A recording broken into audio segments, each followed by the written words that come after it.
दर्शकों, अब हम आपकी मुलाकात करवा रहे हैं ओरछा के राजा राम की लीला के निर्देशक प्रवेश जी से।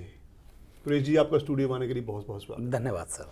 प्रवेश जी, वैसे तो आपको बहुत भव्य रामलीला का मंचन करने का और निर्देशन करने का अनुभव प्राप्त है। आपको एक तरह से हम जिसे कहते हैं कि आप एक आदर्श हैं हमारे समाज के लिए, जिसे हम मान सकते हैं कि इनमें निर्देशन का ऐसा गुण है, ऐसे तत्व हैं जो सारी हर करैक्टर के बीच में जाकर के हर करैक्टर को अपनाने के लिए उसको सही रूप में प्रस्तुत करने का श्रेय आपको जाता है।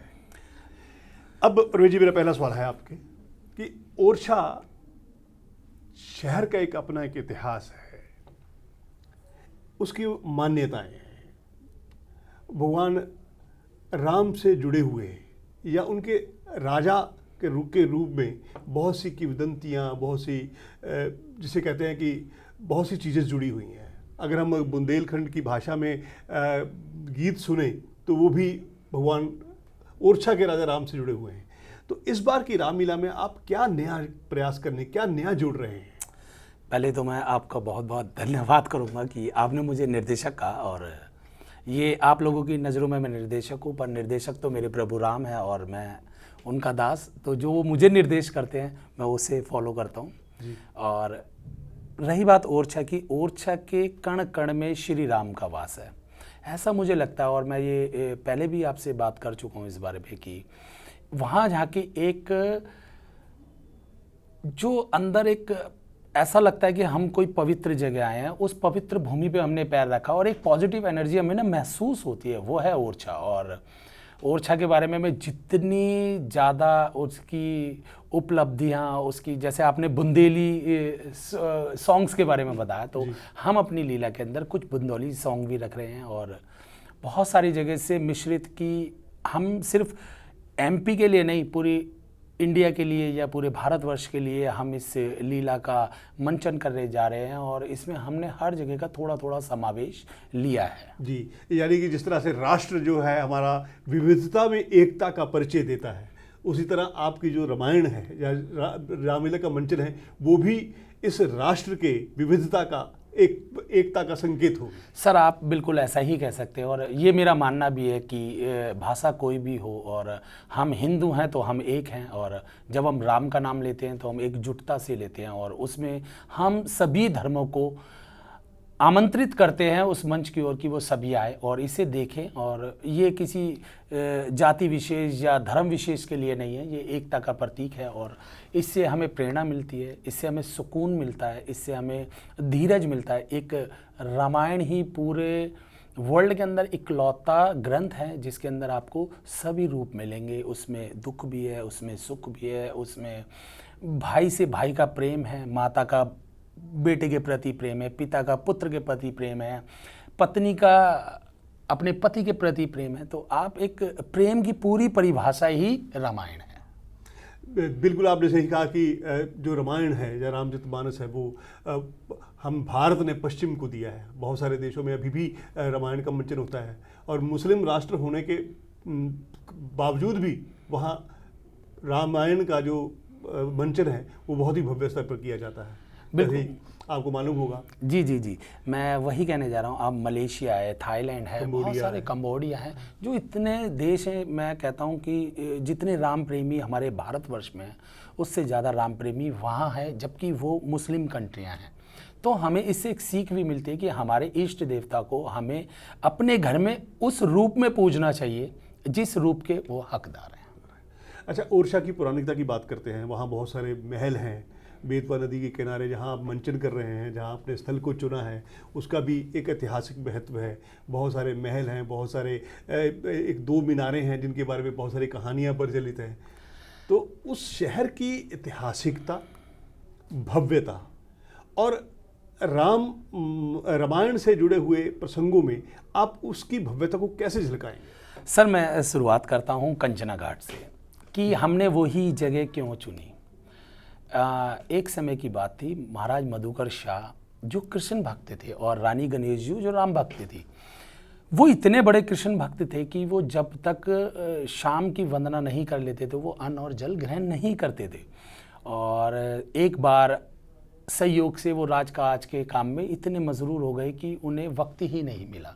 पर जब वक्त मिला तो मंदिर बंद हो चुका था। अब वो थे कृष्ण भक्त, तो उन्होंने एक मन में होती है कि मैंने ये कार्य नहीं करूँगा तो मुझे रोटी या मैंने अन्न ग्रहण नहीं करना, तो यही मधुकर शाह के मन में था।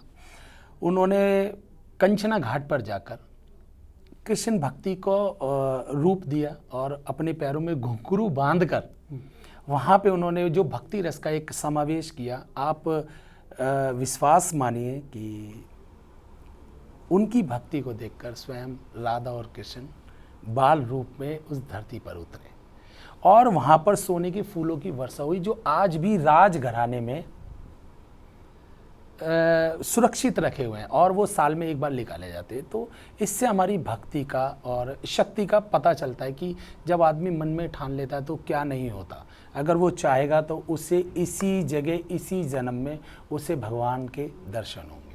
बस उसकी भक्ति अटूट होनी चाहिए, महाराज मधुकर शाह की तरह। और यही कारण है कि हम सभी जो भी हमारे पदाधिकारी गण हैं, जो गणमान्य है, श्री वीपी टंडन जी, श्री सुभाष गोयल जी, हमारे परवीन सिंघल जी, हमारे राजेश जी, जो हम गठित टीम गई थी तो उस जगह को हमने चुना ही इसलिए था क्योंकि उसकी भव्यता के साथ साथ उसकी सुंदरता बड़ा महत्व रखती है।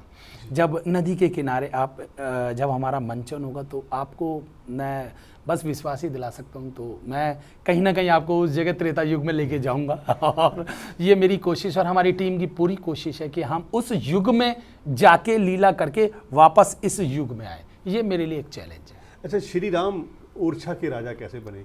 क्या इस पूरे जो भी कहानी है जी, जैसे जो भी मान्यताएं हैं इसके बारे में, क्या इसको भी नाटकीय रूप से आप प्रस्तुत करना चाहते हैं? हाँ, मुझे बताने में बड़ी खुशी होगी कि मुझे बड़ा सौभाग्य मिला कि मैं 2016 में ओरछा गया और डॉक्यूमेंट्री भी मुझे राम जी के ऊपर ही लिखनी थी, राजा राम। पर जब मैं वहाँ जाकर जब उनके बारे में मैंने इतना सुंदर और देखा कि वहाँ तो साक्षात राम जी विराजमान हैं। एक होगा और एक है में फ़र्क है, तो वहाँ पे विराजमान हैं। कहानी बहुत बड़ी है तो मैं नहीं आपका समय लूँगा, पर दर्शकों से ज़रूर कहूँगा कि मुझे जब भी दोबारा समय मिलेगा तो मैं इस कहानी को पूरी बताऊँगा कि राम जी किस प्रकार से अयोध्या से ओरछा आए। अच्छा, आप पहले भी मंच सज्जा पर लेके सेट डिज़ाइनिंग को लेकर के बहुत ही सतर्क रहते हैं, आप बहुत अलर्ट रहते हैं कि नहीं ये नहीं होना चाहिए, ये नहीं होना चाहिए। खैर, एक तो निर्देशक की जिम्मेदारी भी है। इस बार मंच सज्जा को लेकर के क्या नया है? सर, मंच सज्जा आप ये मेरे ख्याल से अभी तक ये ऐसा एक्सपेरिमेंट किया नहीं है, पर हम करने जा रहे हैं, हमारी टीम करने जा रही है। और मुझे सबसे ज़्यादा खुशी इस बात है कि मेरी टीम मुझ पर विश्वास करती है। हमारा मंच ज़मीन से 55 फीट हाइट पे लगेगा और उसके अंदर जैसे महलों में छज्जे मेहराब होते हैं और उस पर वॉकिंग होती है, तो वो सभी चीज़ इस मंच पे होगा। ये डबल स्टोरी मंच होगा और इसमें नीचे महल और ऊपर गलियारे, महल, पूरा आपको एक आनंद आएगा। आपको जब वर्चुअल रामलीला देख रहे होंगे तो कहीं ना कहीं आप ये कहने पे मजबूर हो जाएंगे कि ये लाइव शो नहीं, ये एक पूरे तरीके से तैयार एक नाटक का रूप दिया गया है। प्रवेश जी, यहाँ तक रामलीला के पात्रों का सवाल है, आप पहले भी फिल्मी स्टारों का और बड़ी बड़ी सेलिब्रिटीज़ का उनको लेके आते रहे हैं। इस बार इस मंच पे कौन कौन आ रहा है? सर, मुझे लगता है कि मेरा बोलना अनुचित होगा यहाँ, और हम काफ़ी सेलिब्रिटी हम उन्हें बुक भी कर चुके हैं और मैं उनके नाम नहीं खोल पाऊँगा। वो काम जिनका है वो करें, और जैसे कि वो टंडन सर का है, हमारे वी टंडन जी हैं जो हमारे प्रेसिडेंट हैं, उनका काम है, या श्री सुभाष गोयल जी जो हमारे चेयरमैन हैं, उनका काम है। मैं सिर्फ आपको विश्वास दिलाता हूँ कि जो सेलिब्रिटी होगा, मैं फिर से इसी मंच से आपको बोल रहा हूँ, जो सेलिब्रिटी होगा बहुत ही धार्मिक होगा, उसकी धार्मिक रुचि होगी और वो उस जो भी हमने उसे कैरेक्टर दिया उसे करने में पूरी तरीके से सक्षम होगा। बहुत बहुत धन्यवाद प्रवीण जी आपका स्टूडियो में आने के लिए। मैं आपके रामलीला के भव्य मंचन और उसकी सफलता के लिए कामना करता हूँ। धन्यवाद। आप हमारे संतवाणी चैनल को सब्सक्राइब करें, वीडियो को लाइक करें, शेयर करें और हाँ, बेल आइकन पर क्लिक करना बिल्कुल ना भूलें ताकि हमारी किसी भी वीडियो की सूचना सबसे पहले आपको मिले।